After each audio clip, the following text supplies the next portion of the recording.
Good morning students. आज हम करेंगे एक्सरसाइज 2.2 और उसको question number 1।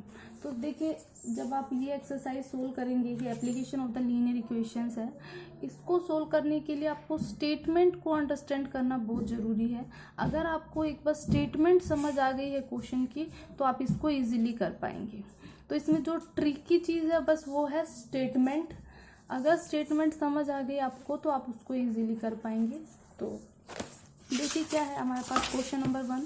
Question number is 2/3 of a number is 5 more than half of it, what is the number. तो इसके अंदर देखिए, सबसे पहले जो आपसे पूछा जाता है व्हाट इज द नंबर, उसने पूछा नंबर क्या है, तो आप नंबर को ही मान लो। हम मानेंगे let us suppose the required number is x, और उसके बाद जो क्वेश्चन में गिवन है उसके अकॉर्डिंग हम अपनी क्या बना लेंगे, लीनियर इक्वेशन बना लेंगे।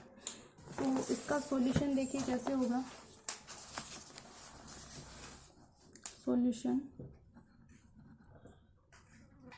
फर्स्ट ने बोला let the required number is x।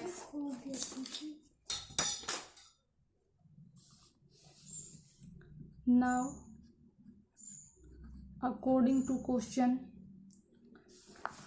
के अकॉर्डिंग क्या कहा है, देखो 2/3 ऑफ ए नंबर, इस नंबर का 2/3,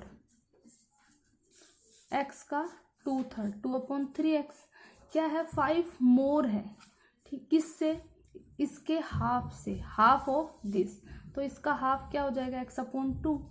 ये इससे 5 ज़्यादा है, ठीक है। तो अगर आप इसमें हाफ ऑफ x में 5 ऐड कर दोगे तो दोनों इक्वल हो जाएंगे, ये समझिए। देखो, एक चीज ज़्यादा है दूसरी कम है, तो कम वाली में अगर हम ऐड कर देंगे तो दोनों इक्वल हो जाएंगे। कैसे समझेंगे, एक बच्चा, एक के पास 15 रुपीज़ है, एक के पास 10 रुपीज़ है। मान लो इसके पास 5 रुपीज़ ज़्यादा है, इसके पास 5 रुपीज़ ज़्यादा है, तो दोनों को इक्वल करने के लिए क्या करेंगे, जिसके पास कम है उसको 5 रुपीज़ दे दो, दोनों के पास 15 हो गए, तो इक्वलिटी की स्टेटमेंट बन गई। तो अब ये 2/3 था, 5 ज़्यादा था हाफ ऑफ दिस नंबर से, इससे 5 ज़्यादा था, यानी कि ये कम था, तो इसको 5 दे दो, 5 इसमें ऐड कर दिया तो दोनों क्या हो गए, इक्वल हो गए। दिस इम्प्लाइज 2x/3, ये इधर आ जाएगा x-2 इज इक्वल्स टू, इधर क्या बचा 5। अब क्या लेंगे, एलसीएम लेंगे, 2 और 3 का एलसीएम आएगा 6, थ्रू आउट एलसीएम ले रहे हैं हम दोनों साइड का एक साथ ही। तो 6 को 3 से डिवाइड करा 2 को 2x से मल्टीप्लाई करेंगे तो 4x, माइनस 6 को 2 से डिवाइड करा 3 को x से मल्टीप्लाई करा 3x, 6 को 1 से डिवाइड करा 6 और 6 को 5 से मल्टीप्लाई करा तो 30। दिस इम्प्लाइज हमारे पास इक्वेशन क्या बनी, 4x minus 3x is equals to 30। This implies x is equals to 30। तो हमारे पास क्या हो गया, hence the required number is 30 क्या हो गया, हमारा रिक्वायर्ड नंबर हो गया। तो बस स्टेटमेंट को समझिए, इक्वेशन बनाइए, जस्ट सोल्व इट, आपको आंसर मिल जाएगा। नेक्स्ट है question number 2। 15 years from now Ravi's age will be 4 times his present age. क्या करें कि आज से 15 साल के बाद जो रवि की एज होगी, वो आज जो उसकी एज है उसकी कितनी हो जाएगी, 4 times हो जाएगी। तो what is the present age of the Ravi. मैंने बोला कि जो आपसे क्वेश्चन में पूछा गया आप उसी को वेरिएबल चूज कर लो। तो हम यहाँ पे क्या मानेंगे कि प्रेजेंट एज है रवि की, क्या है, x है। Solution 2 let the present age of Ravi is equals to x years. मान लो उसकी जो प्रेजेंट एज है वो कितनी है, x ईयर्स है। अब after 15 year Ravi age will be, 15 years के बाद अकॉर्डिंग टू जो हमने माना है उसके अकॉर्डिंग क्या हो जाएगी, अगर आज उसकी x है तो 15 ईयर्स के बाद क्या हो जाएगी, 15 ऐड कर दो। आज आपकी एज अगर मान लो 14 ईयर्स है तो 15 ईयर्स के बाद क्या होगा, आप उसमें 14 में 15 ऐड कर दोगे। तो हम आज x है तो 15 ईयर्स के बाद क्या हो जाएगी, x+15। 15। अब अकॉर्डिंग टू क्वेश्चन क्या कह रहा है कि 15 ईयर्स के बाद जो उसकी एज होगी, 15 ईयर्स के बाद एज कितनी आई, x प्लस 15, वो बराबर होगी किसके, 4 टाइम्स हिज प्रेजेंट एज, उसकी प्रेजेंट एज के 4 टाइम्स, तो इज इक्वल्स टू 4x। अब यहाँ से this implies x plus 15 is equals to 4x। Equation 1 की सोल्व कर लो, 15 को यहीं रखो, 4x, x को उधर भेज दो, ट्रांसपोजिंग, ठीक है। यहाँ पे 4x माइनस x, 3x, इधर 15 है। This implies x is equals to 15 upon 3, 3 5 जा 15, this implies x is equals to 5।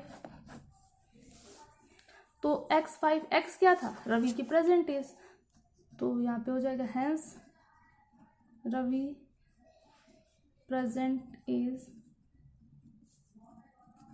Is 5 years, उसकी प्रेजेंट एज है वो कितनी है, 5 ईयर्स है। नेक्स्ट है क्वेश्चन नंबर 3।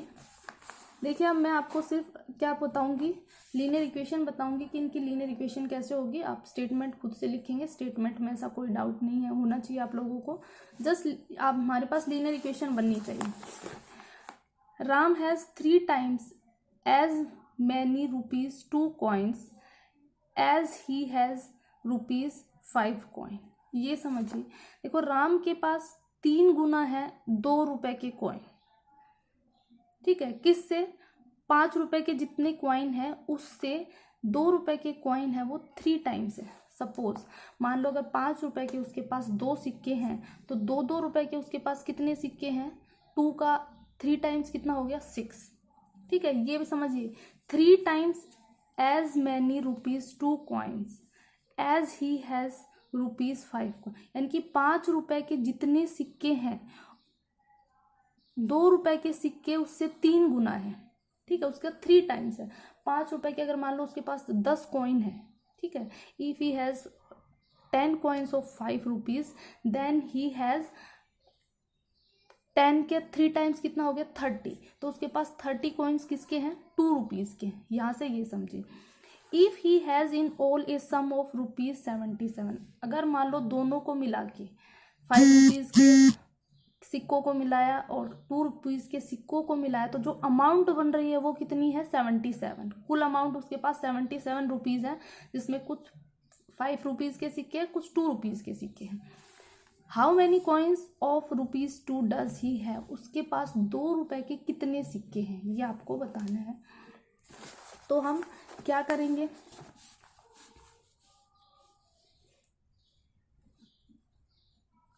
लेट